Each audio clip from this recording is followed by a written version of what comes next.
Namaste everyone and welcome to Science Unfiltered.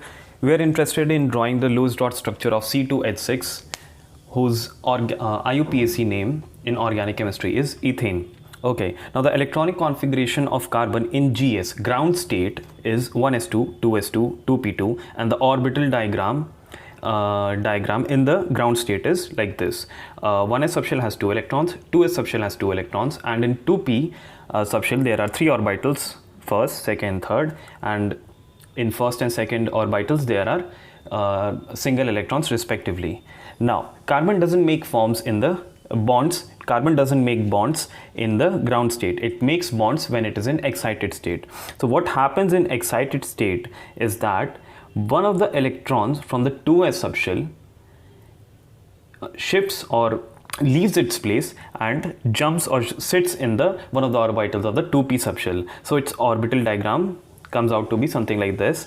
There is no change in the number of electrons in the 1s subshell. It is the way it was before, and in 2s now we have got just a single electron, whereas in 2p we have got 3 orbitals and each orbital has a single electron, 1, 2, 3. So in total we have got 4 unpaired electrons, UE, 4 unpaired electrons. Okay, now let's talk about the electronic configuration of hydrogen. See, the electronic configuration of hydrogen is 1s1 and its orbital diagram is this. Okay, having just a single electron, which means essentially is that it just has a single unpaired electron. Okay, so carbon can make 4 bonds. How?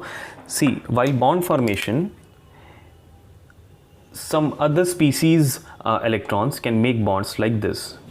Okay, and this it will complete the deficiency of electrons for carbon. Okay, similarly for hydrogen, some other species can come and share its electron, and hydrogen will be able to complete its duplet, so it will be inert in nature after bond formation, obviously.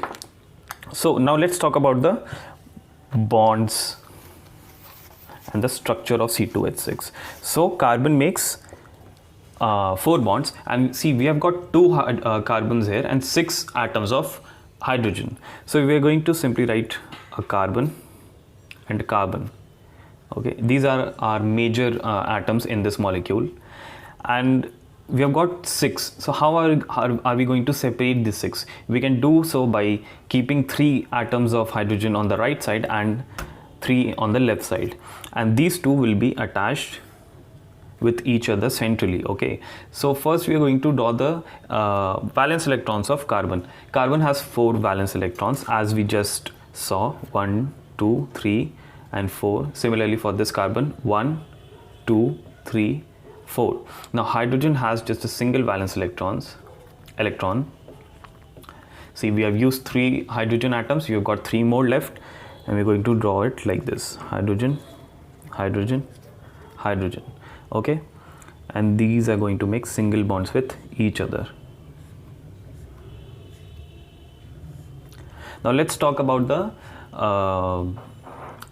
let's count the number of valence electrons for the first carbon. Okay, so after bond formation, 1, 2, 3, 4, 5, 6, 7, 8. So it has completed its octet. Similarly, this carbon has also completed its octet, whereas talking about hydrogen, 1, 2. So its electronic configuration now has reached 1s2 after bond formation, and it has gained stability. So overall, C2H6 is now in a stable state. It is a stable molecule. That is what is the purpose of bond formation, to gain stability. And okay, thank you very much. Thank you for watching, and I'll see you guys in the next video.